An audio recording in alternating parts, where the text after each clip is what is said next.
पूछा है, परमात्मा को वही खोजने निकलता है जिसको परमात्मा ने पहले से ही खोज लिया है। बहुत सुंदर बात कही।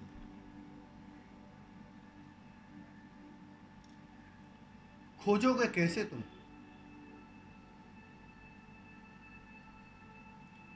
ना आंखें हैं, ना दृष्टि है, ना होश है, ना पता है कि ठीक क्या है और गलत क्या है। खोजोगे कैसे तुम? वो तो अंधेरे में टटोलने जैसी बात है।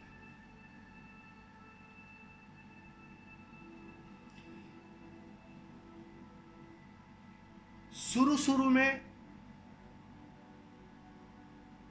तुम्हें ऐसा दिखाई पड़ेगा कि पहला कदम मैंने ही उठाया है, मेरी ही प्यास उस मंजिल की ओर कदम दर कदम बढ़ती जा रही है। लेकिन तुम्हारी जो प्यास है, खोजने की जो आकांक्षा है, वो ऐसे ही नहीं खड़ी होती। वो एक पात्रता का परिणाम होता है।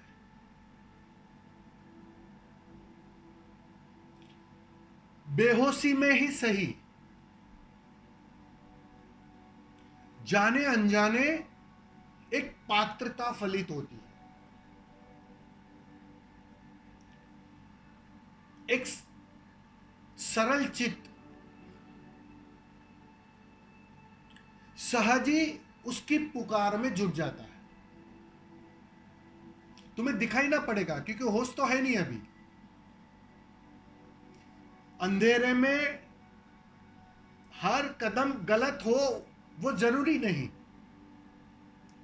कुछ कदम सही भी हो सकते हैं, लेकिन वो अंधेरे में ही होते हैं, बेहोशी में ही होते हैं। लेकिन बेहोशी में ही सही, वो जो तुम्हारी प्यास, वो जो तुम्हारी तड़प, वो देख लेता है। उसके तरफ से एक न्योता आ जाता है, एक आमंत्रण आ जाता है। वो आमंत्रण उसी का है,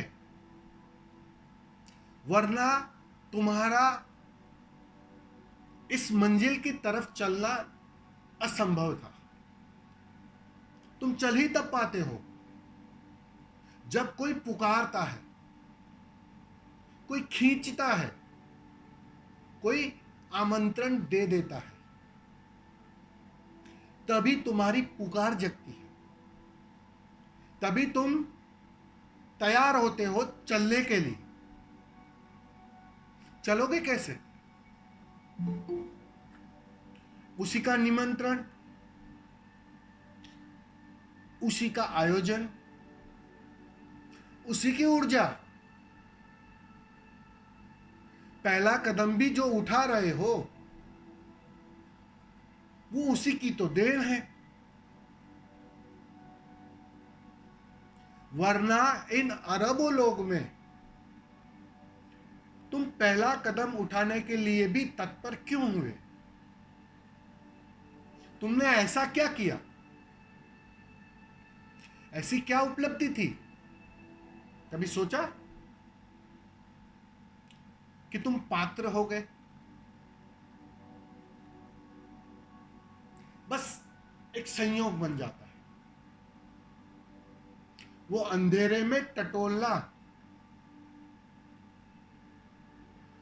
और तीर निशाने पे लग जाता है। वो अस्तित्व तुम्हारी इस प्यास को भांप लेता है, उससे बच नहीं सकते तुम, चाहे बेहोशी में ही क्यों ना की गई, चाहे चाहे नासमझी में ही क्यों ना की गई, लेकिन वो भांप लेता है। और आगे के जो कदम, आगे का जो रास्ता है, उसका जो आयोजन, उसकी जो व्यवस्था है, वो अस्तित्व करना शुरू करता है।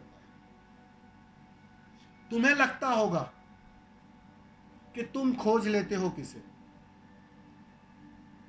तुम जानने को तत्पर हो, तुम मिटने को तत्पर हो, किसी गुरु के सानिध्य में प्रवेश कर जाते हो, तुम्हें लगता है तुम्ही ने सब कुछ किया। बस यही सबसे बड़ी भ्रांति है। वो तो कोई खिंचाव है, कोई मैग्नेटिज्म है जो खींच रहा है, प्रतिपल तुम्हें खींच रहा है। कोई कोई है तुम्हारे जैसा भाग्यशाली जो उस खिंचाव के साथ अपने को बहाने को राजी हो जाता है, खिंच जाने को राजी हो जाता है, मिट जाने को राजी हो जाता है। उसी का नाम सन्यासी। सन्यासी का अर्थ ही इतना है, जो अस्तित्व की उस पुकार को नकारता नहीं, उस आमंत्रण को अस्वीकार नहीं करता, बस राजी हो जाता है। ठीक है, अब यही मर्जी तो मैं राजी हूं, और वह सहजी बहना शुरू हो जाता है। लेकिन बाहर से तुम्हारे तरफ से वो दिखना थोड़ा कठिन हो जाता है, क्योंकि तुम तो अपने को ही जानते हो। तो तुम्हें तो दिखाई यही पड़ेगा कि शुरुआत मैंने की। हालांकि शुरुआत हमेशा उसके तरफ से होती है, क्योंकि सारा खेल ही ऊर्जा का है, उस एक ऊर्जा का जो वो है, और जो तुम्हारा भीतरी स्वभाव है जो एक है। ये दो की व्याख्या बेहोशी के कारण है। इस तरफ से देखा गया दृश्य दो की तरह दिखाई पड़ता है। यह भ्रांति है, यह बेहोशी है। इसलिए दिखाई ऐसा ही पड़ेगा कि पहला कदम तुमने उठाया। हालांकि सागर ने अपने ही भीतर एक लहर जगाई, उठाई, क्योंकि उसी लहर का तुम हिस्सा हो। तुम्हें तभी दिखाई पड़ता है, तभी तुम उस लहर की पकड़ में आ जाते हो। वो तो एक दिन जैसे जैसे लहर खोते जाएगी ना, जिस दिन पूरी तरह सागर हो जाएगी ना, उस दिन तुम्हें ये बात साफ साफ दिखाई पड़ेगी कि बहुत मजे की बात है कि वह पहले याद करता है, वो पहले आमंत्रण देता है, वो पहले पुकारता है। तभी तो बात बन पाती है, वरना बनती नहीं। ना बुद्ध के साथ बनती, ना कबीर के साथ बनती। अगर सिद्धार्थ, गौतम अगर अपने तरफ से कोशिश करते तो बात बन ही नहीं सकती थी। वो तो शुरुआत उसके तरफ से हुई थी, तो बात सहज ही बन जाती।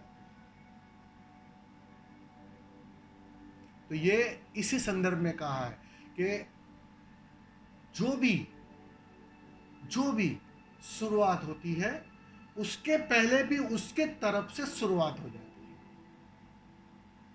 उसी की चाह है,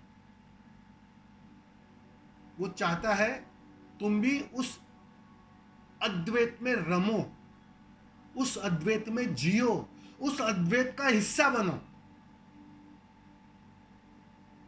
तुमने दूरी बना ली है अहंकार वश, तुमने दूरी बना ली है मन के कारण, क्योंकि दो बना लिए, दूरी बना ली। तो वो दूरी जैसे तुम्हें खलती है ना, तुमसे अधिक उसे खलती है। इस भ्रांति में मत रहना कि तुम ही तड़प रहे हो उसके लिए, वो तुमसे अधिक तड़प रहा है तुम्हारे लिए। वो चाहता है तुम्हें अपने आलिंगन में लेना, लेकिन तुम कुछ रूठे रूठे से हो, उखड़े उखड़े से हो। अहंकार तोड़ता है, दूरी बनाता है। तो वो जो पहला आमंत्रण है निश्चित ही उसके तरफ से आता है। और वो जो आमंत्रण आता है, इसलिए जानने वाले कहते हैं इसीलिए संभव है मिलन, क्योंकि आमंत्रण वो देता है। सिर्फ तुम्हारे तरफ से बात न बने, इस अर्थों में कहा। समझ में आया होगा मां? हाँ स्वामी जी। धन्यवाद। स्वामी जी, माँ सरस्वती जी हैं, एमपी से, मध्य प्रदेश से हैं। उनका प्रश्न है कि किसी क्षण केवल जीकर देखो, जीवन जियो, केवल जियो, जीवन से लड़ो मत। ये ओशो जी का कहना है, इस पर थोड़ा प्रकाश डालें। बहुत सुंदर। किसी क्षण केवल जीकर देखो।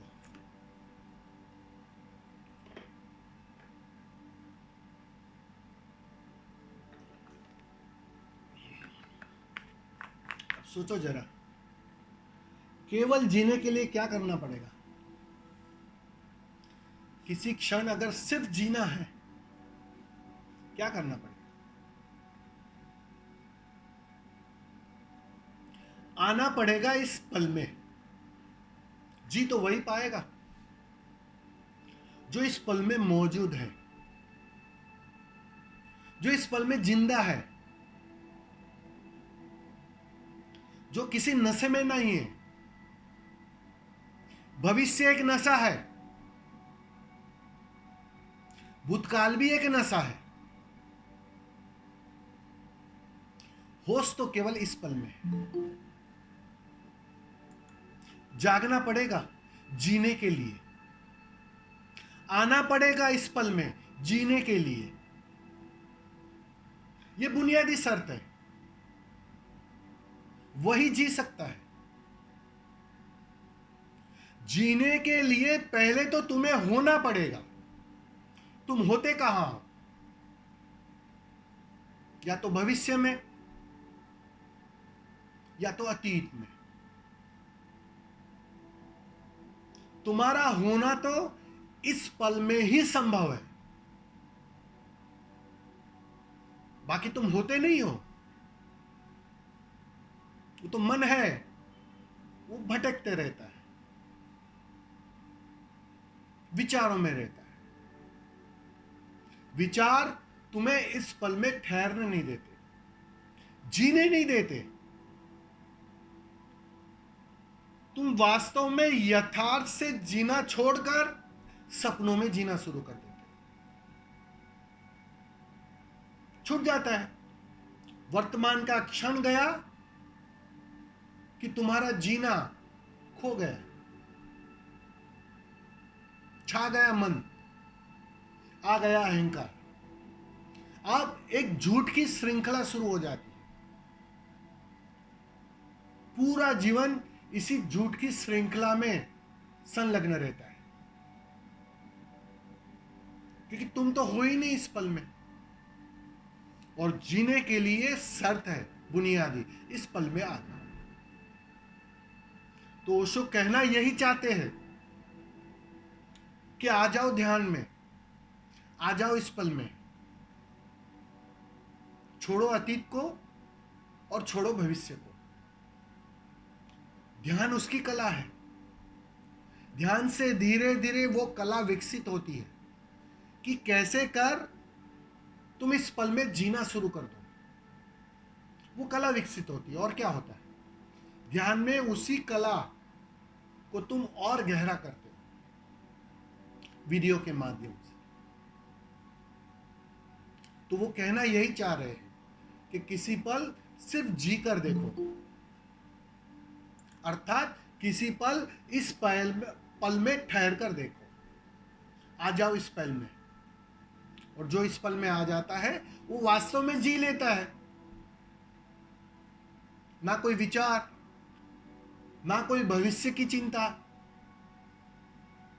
ना कोई अतीत का डर, बस सिर्फ होता है वो। और जो होता है वो जाने अनजाने अस्तित्व के हाथों में पड़ जाता है। दिखाई पड़ेगा कि वो चल रहा है, लेकिन अस्तित्व उसके बहाने चल रहा है। वो तो वही हो सकता है जो इस पल में जी रहा है। तो इस अर्थों में समझाया है कि कभी इस पल में जी कर देखो, और जो जी लेता है इस पल में एक बार, बस फिर सब कुछ फीका हो जाता है, फिर सब कुछ व्यर्थ हो जाता है। सब कुछ जो एक बार इस पल में आ जाता है छूट नहीं पाता है फिर, जब तक वो एक पल 24 घंटे में परिवर्तित ना हो जाए। भाग नहीं पाता है वो। इस अर्थों में कहा कि एक बार जी कर देख लो इस पल में, भूल जाओगे तुम भविष्य को। इस अर्थों में कहा।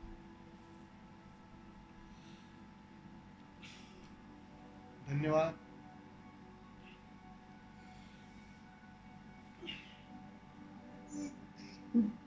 बोलो। आप मेरा क्वेश्चन कहीं बोले, मैं पहले बोली थी ना आपको। क्या बोली थी? वो तो प्रश्न आपके सुरीले कंठ से ही सुनने का आनंद आता है। हाँ हाँ, स्वामी जी वो जो मैं आपको पूछी थी ना क्या? कि भगवान की इच्छा के बिना भी एक पत्ता नहीं हिलता जो बोलते हैं, तो क्या हिलाना है क्या आपको? पत्ते हिलाने हैं? नहीं नहीं, तो मतलब अभी ऐसे बोलते हैं तो हाँ, आप तो पहले में ही बोल दिए पहला क्वेश्चन का आंसर। फिर आ गया आपका उत्तर। तो हाँ क्या, तभी भी स्वामी जी ठीक है। अगर ये दो क्यों है फिर? अगर एक है इसको भी एक बोल देना, इधर से और इधर से, हम और भगवान अलग है ऐसा। पूरा इसको बोलिए ना, जो भी बोलता है कि भगवान की इच्छा बिना कुछ होता नहीं, तो हम करते हैं और कर्म फल हमको भोगना पड़ता है, भगवान को नहीं। इसके थोड़ा सा ये करो। ठीक है। कहावत है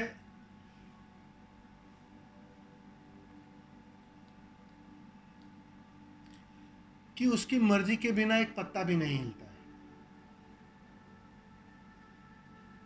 और माँ का प्रश्न है, अगर उसकी मर्जी के बिना एक पत्ता नहीं हिलता है तो हमें कर्म भुगतने क्यों पड़ते हैं? बराबर है ना माँ?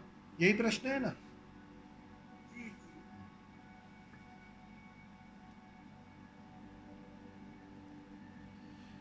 ये प्रश्न खड़ा क्यों हो रहा है?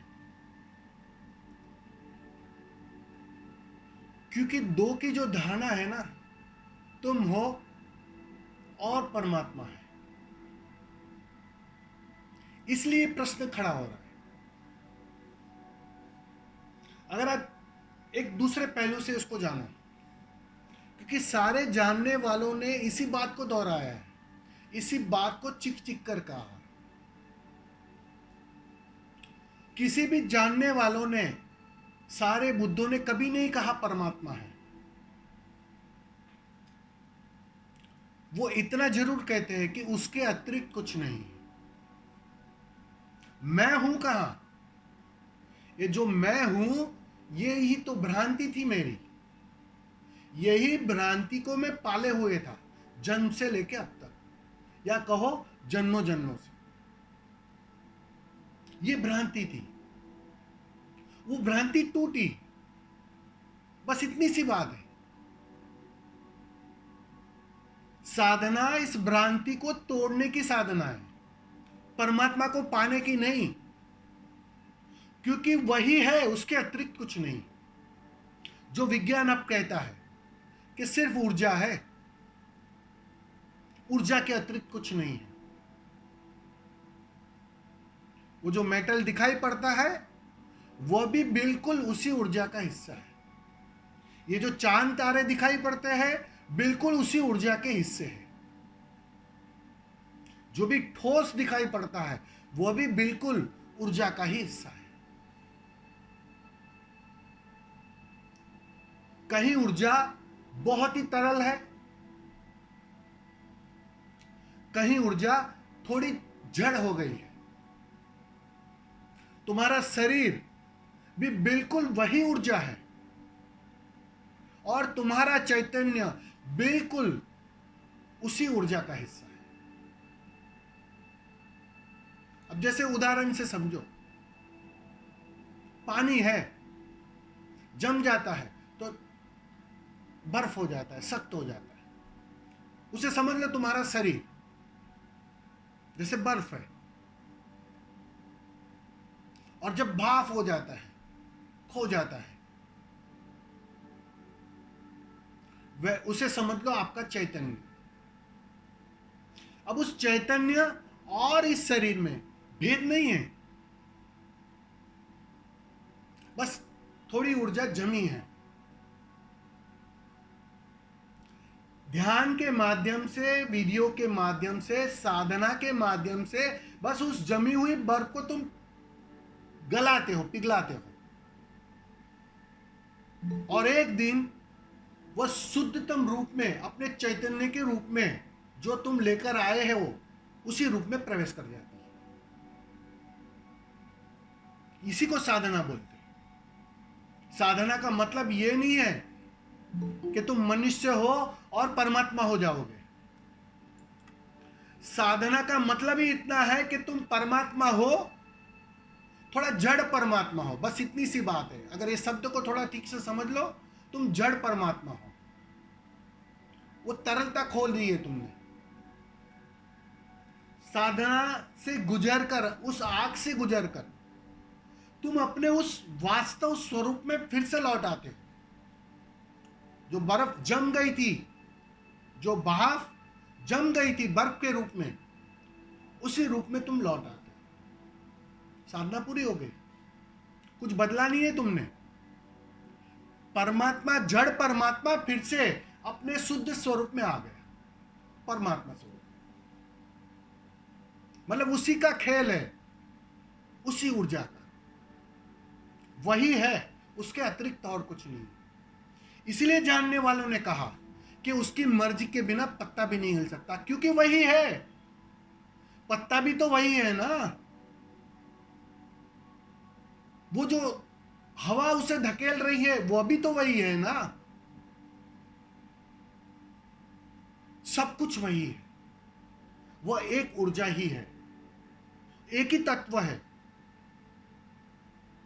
बस उसको हम देख नहीं पाते, क्योंकि उसको देखने के लिए तुम्हें उसके रूप में जाना पड़ेगा, उस शुद्धतम रूप में, अपने स्वभाव में लौटना पड़ेगा, उस चैतन्य के शिखर पर आना पड़ेगा।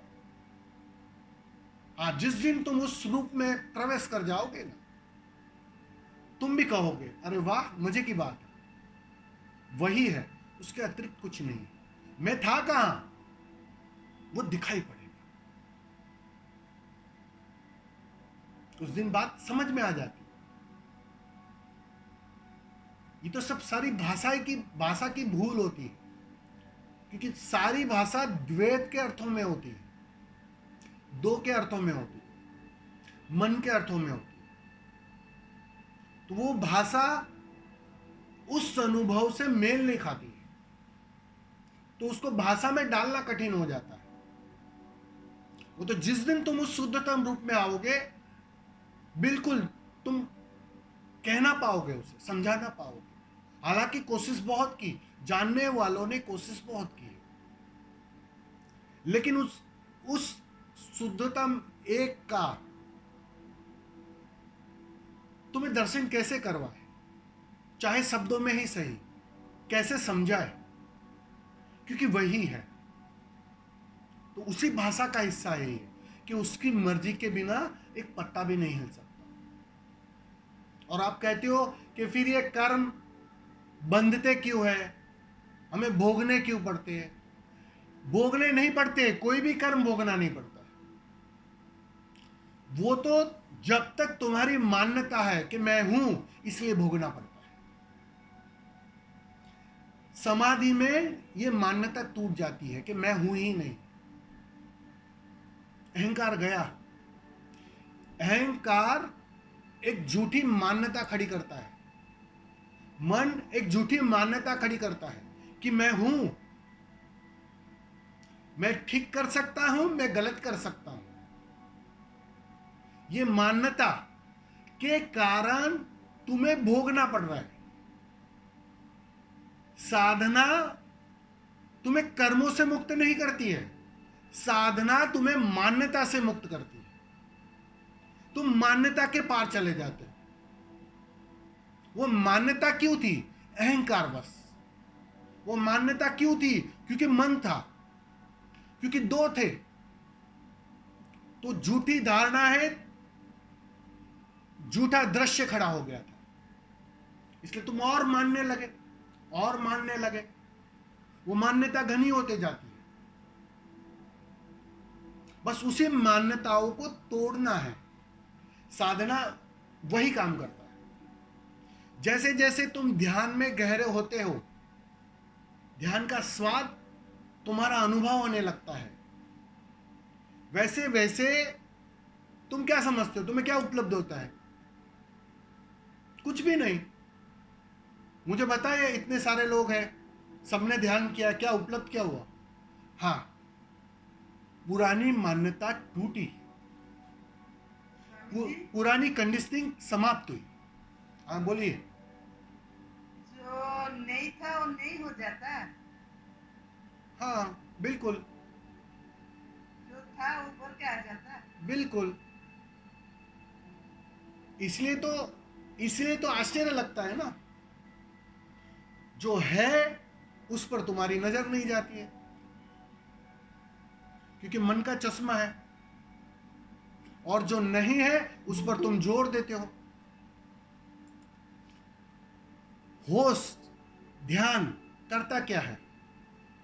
इस चश्मे को उतारता है और तुम्हें बात साफ हो जाती है, जो है वो है और तुम उसी का हिस्सा हो, और जो नहीं था पहले भी वो फिर से नहीं हो गया।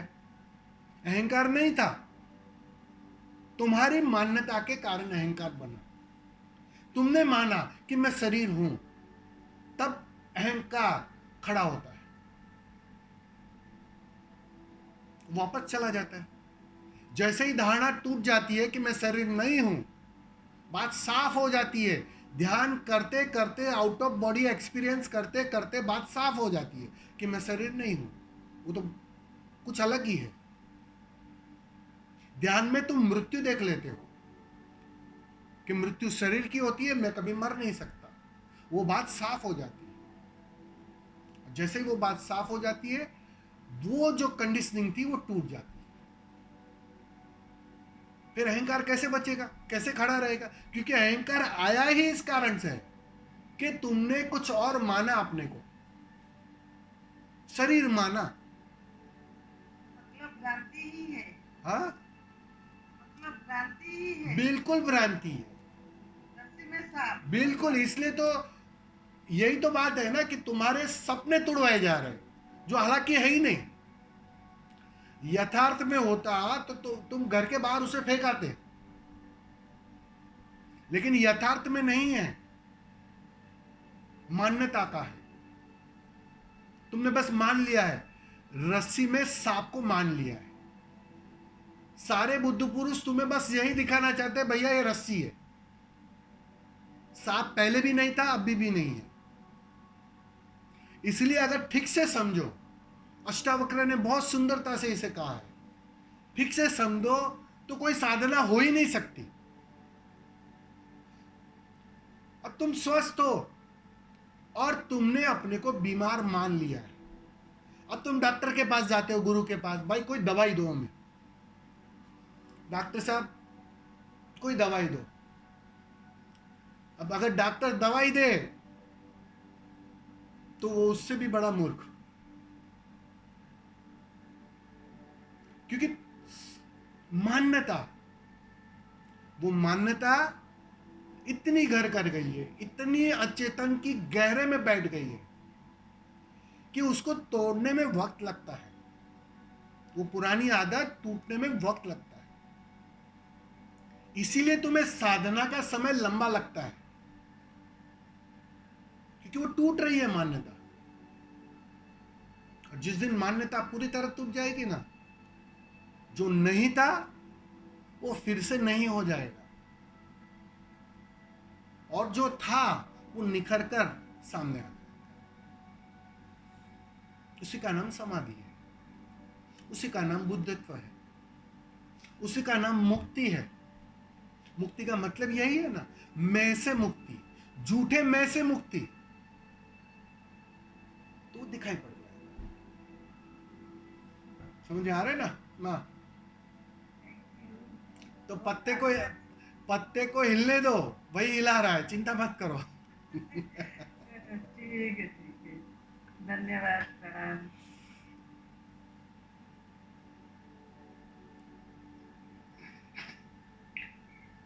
स्वामी जी, हम्म, उसी अहंकार की रिलेटेड एक प्रश्न है। माँ प्रिया जी है नांदेड़ से। अहंकार छोटा है तो उससे मुक्त होना असंभव है, इस पर थोड़ा प्रकाश डालें। सॉरी, अहंकार छोटा है तो उससे मुक्त होना असंभव अच्छा, है। अहंकार की मात्रा कम रहती है तब, उस अर्थों जी में। छोटा मतलब उस जी अर्थों में। हाँ, ठीक है। जी।